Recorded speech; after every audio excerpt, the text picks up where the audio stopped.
Hello and welcome to this week's edition of Ask the Gov. Let's begin.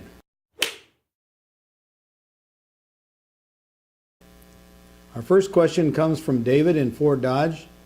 David asks, what is the progress of Home Base Iowa? Well, it's been making good progress in this legislative session. Most recently, it passed the House of Representatives with only 2 dissenting votes. The original Home Base Iowa bill is now back together as one comprehensive piece. The Senate had passed the elimination of the tax for military retirement, and the House had put together several other pieces. So we're very hopeful the Senate will now concur with the House, which would make this a complete package and hopefully send it to me to sign it into law.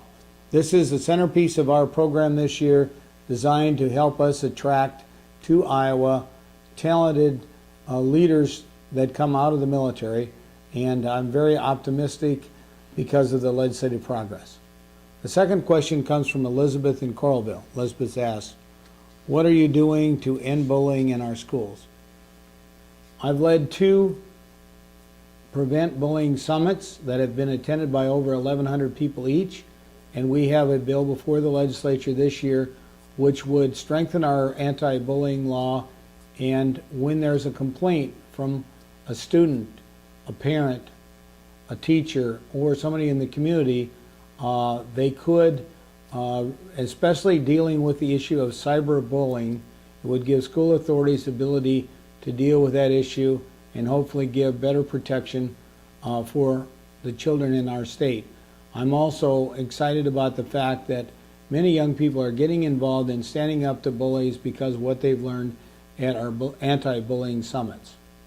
The third question comes from Ruth in Clear Lake. Ruth asks, what overseas companies are you pursuing to invest in Iowa?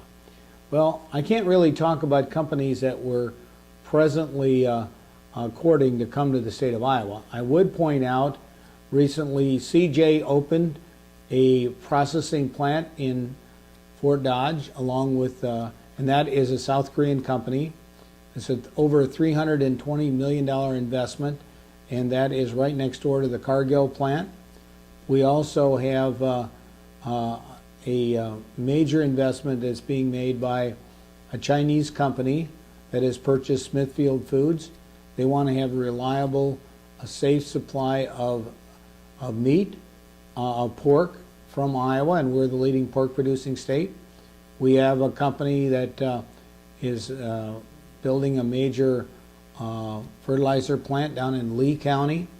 And next year, this fall, we're going to be hosting the Midwest U.S. Japan Association meeting here in Iowa. There will be a number of Japanese companies that are already invested in Iowa. I know of one Valiant Biosciences that's presently building over a $100 million plant in Fort Dodge. So there's a lot of international investment going on in Iowa, but until a company makes a decision, it would not be appropriate to divulge their identity. Thank you very much for your questions.